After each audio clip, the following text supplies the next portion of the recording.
God aften og velkommen til den 11. time. I aftens program kan vi præsentere den danske arkitekt Eva Harlow. Tidligere på året der blev hun kåret i det her prestigefyldte blad Wallpaper som en af de vigtigste nye talenter inden for arkitektur.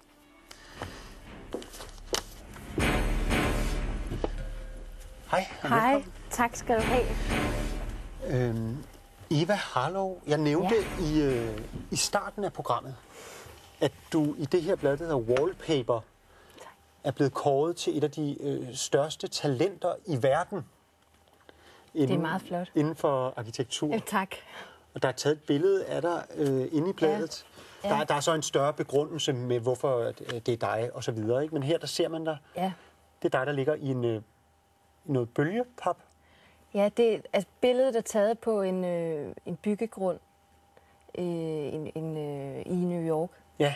Hvor vinderne af de her priser blev inviteret over.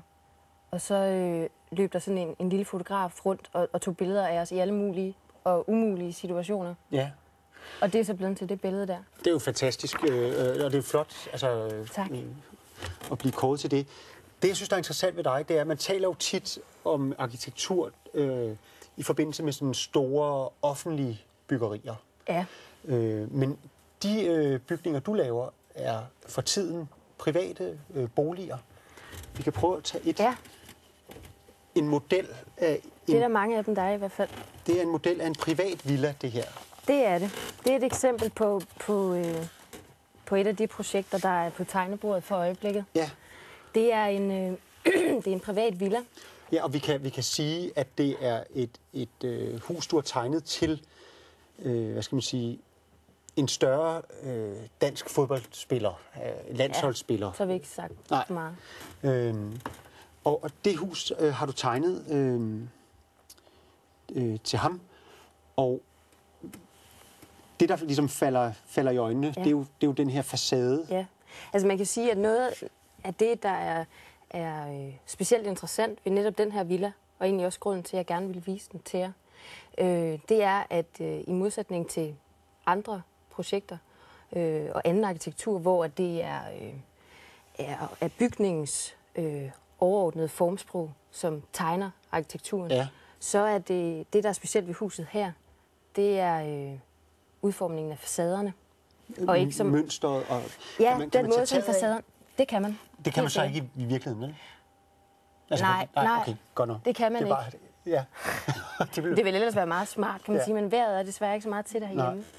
Men altså, så det er det her, som... Man kan sige, at det er det her, som er helt specielt ved huset, ikke? Altså hele vejen rundt. Er det vinduer, man kigger ud af? Det her, det vil være sådan en form for gitterværk, ikke? Som er fast. Og så om bagved, der vil der så være store glaspartier, hvor nogle af dem ville kunne åbne, ikke? Ja. Huset her er skræddersyet helt specielt til den her grund. Så på den mest, kan man sige, solsiden af huset, der har man den her meget åbne facade. Ja. Og på den anden side af huset, der er facaden bearbejdet på en anden måde. Nu kan I se det, man kan måske vente den om. Og er facaden mere lukket. Okay. Og det hænger selvfølgelig også sammen med den måde, som huset er indrettet på. Ja. At man har den åbne facade på solsiden af huset, og der har man så opholdsrummene, altså de fælles opholdsrum i huset, orienteret ud mod den her åbne facade. Inde i huset her? Ja. Så man har en stor opholdsstue her, hvor man også virkelig får gavn af den der meget dekorative facade i fuld højde. Og mod den lukkede facade, der har man så mere servicearealerne, gangarealerne, trapper og sådan noget i huset. Ja, vi skal også lige se det her, som er... Det er også et helt andet projekt, en helt anden type hus. Det er faktisk et typehus. Det er et typehuskoncept. Ja. Og hvis man holder det op, så ser vi det nærmest fra luften nu. Ja. Det er formet som en stjerne. Og det har været ideen med huset her, som er et typehus.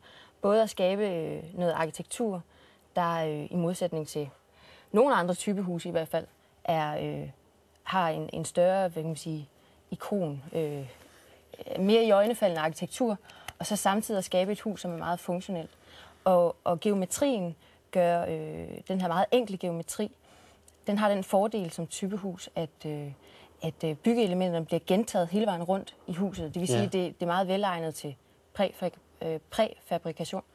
Og husets geometri er også meget velegnet som typehus, fordi det er retningsløst, i modsætning til det andet hus der. Så det er nemt at placere på en hvilken som helst byggegård. Jamen, det er nogle fantastiske projekter. Tak. Nu nævnte jeg altså wallpaper før, som jo du var nævnt i, og der var foto af dig.